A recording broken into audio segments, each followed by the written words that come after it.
খাজনার নামে হাট ইজারাদারদের অতিরিক্ত অর্থ ও হাটের বাইরের ব্যবসায়ীদের কাছ থেকে চাঁদা আদায়ের প্রতিবাদে কুষ্টিয়ার পোড়াদহ কাপড়ের হাট ব্যবসায়ীরা বিক্ষোভ ও সমাবেশ করেছে।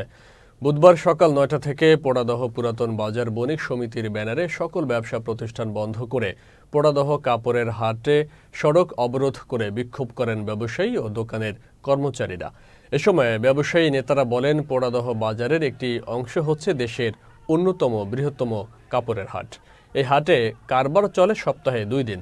এই হাটের ইজারা নিয়ে ইজারাদারদের লোকজন অতিরিক্ত অর্থ আদায় করছে।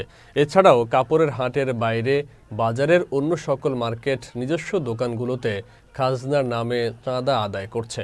এটা অবৈধ দাবি করে চাঁদা আদায় বন্ধের দাবি তোলেন তারা। অন্যথায় পোড়াদহ রেল জংশন অবরোধ সহ আরও বৃহত্তর কর্মসূচি দেয়া হবে বলেও হুঁশিয়ারি দেন ব্যবসায়ীরা।